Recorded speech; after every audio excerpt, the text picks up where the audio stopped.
जीअं त नाज़रीन असां ॻोठ सब्ज़ी खानपुर जंगशाही में मौजूद आहियूं। हिते गुज़िरियल 2 ॾींहंनि खां वठी बिजली कटियल आहे। हिते जा माण्हू गर्मी जे वजह खां परेशान आहिनि ऐं हिते जा माण्हू तक़रीबन सरापा एहतजाज बणियल आहिनि। अचो त इन्हनि जो राय वठूं त इन्हनि जो चवणु छा आहे। सब्ज़ी खानपुर ॻोठ। अच्छा, ये लाइट जो छा मसलो आहे तव्हां लाइट जो असां ज़ुल्म आहे यार। ये शौक़त जी बदमाशी लाइ वेठो आहे, रुगो ब्लैकमेल पियो करे माण्हुनि खे पैसा वठण जे लाइ लाइट बंदि करे वेठो आहे। हाणे हिते लॉकडाउन लॻो पियो, असीं रोडनि ते निकिरी अचूं। केतिरे टाइम खां वठी अवां जो लाइट कटियल आहे? तक़रीबन 2 ॾींहं थिया आहिनि लाइट कटियल आहे। जॾहिं त असांजो ॻोठ सभिनीनि खां वधीक जंगशाही में 25 खां 30 बिल पे करे थो। इन बावजूद बि असांजे ॻोठ ऐं आसपास जे ॻोठनि जूं बिजलियूं कटे छॾियूं आहिनि। इहा सरासर नाइंसाफ़ी आहे ऐं गर्मी बि लॻो पियो आहे, सख़्तु कहर जी गर्मी आहे। मथां रमज़ान शरीफ़ अचण वारो आहे, माण्हू परेशान आहिनि। अॻे बि हूअं बि लॉकडाउन जे करे माण्हू घरनि में वेठा आहिनि ऐं जॾहिं त लाइट न हुअण जे करे माण्हू परेशानी जे आलम में ॿाहिरि था निकिरनि।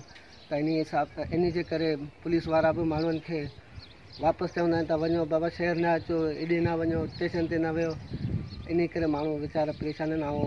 ऐं हुकूमत खां गुज़ारिश थो कयां त बराए करम असांजे ॻोठ ऐं जंगशाही जे आसपास जेके बि ॻोठ आहिनि सभिनी जी बिजली जल्द बहाल कई वञे त अवां जी महिरबानी थिए। हिते वापदा जे हवाले सां केरु आहे हिते ज़िम्मेदार केरु आहे जेको लाइट ऑन कंदो आहे, बंदि कंदो आहे, जेको कटियो आहे उहो उनजो नालो ॿुधायो।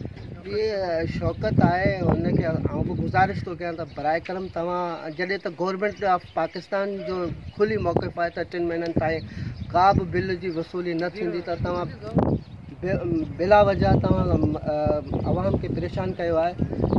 तव्हां महिरबानी करे लाइट खे खोलियो ऐं हुकूमत जो जेका मौक़िफ़ आहे 3 महीननि ताईं बिजली न वठण जो, त इन मद में कहिड़ो जवाज़ आहे जो तव्हां बिजली बंदि कयो आहे। ऐं जॾहिं त बिजली जेकॾहिं न ईंदी त ज़रूरु माण्हू ॿाहिरि निकिरंदा ऐं इहा वायरस बि हले पई। माण्हू हिक ॿिए सां गॾु वेठा हूंदा, हुजूम थींदो। जेकॾहिं घरनि खां हर को ॿाहिरि निकिरंदो त ज़रूरु का ॿिए हंधि अची गैदरिंग कंदा त इन हिसाब सां इहो बीमारी बि पकड़जण जो अंदेशो आहे। ऐं इन हवाले सां सभिनीनि खे वस वारनि खे गुज़ारिश कंदुसि त बराए करम बिजली खे जल्द बहाल कंदा।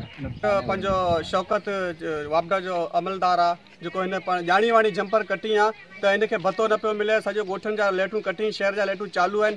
इन जे करे त हुन चयो आहे त असांजे जेके ॻोठ जा चेयरमैनूं आहिनि उन्हनि खे चई त असांखे भतो पुॼायो, उन्हनि खे ख़र्चो खपे, उन्हनि खे पघार मिलण जे हूंदे बि तॾहिं बि त असांजे लाइटूं कटे आहिनि। सम्झनि असां बराए महिरबानी गुज़ारिश था करियूं जेके बि चेयरमैन आहिनि निमाया सभिनी खे गुज़ारिश आहे त बराए महिरबानी लाइट चालू करियो। अगरि लाइट न चालू कया त आवाम विसरिजी पवंदो। सम्झनि हिकिड़ा लॉकडाउन, ॿियो गर्मियूं, रमज़ान जो महीनो बि मथे अचे पियो त असां गुज़ारिश कंदासीं त लाइट चालू कयो। लाइट न चालू थींदो पोइ आवाम निकिरंदो ॿाहिरि, ठीकु आहे न। आवाम निकिरंदो ॿाहिरि, पोइ थी वेंदो वॾो हंगामो थी वेंदो। बराए महिरबानी असां वरी बि गुज़ारिश कयूं था, शौक़त खे बि गुज़ार था करियो त असां लाइट जंपरूं चालू करियो। सब्ज़ी ॻोठ में।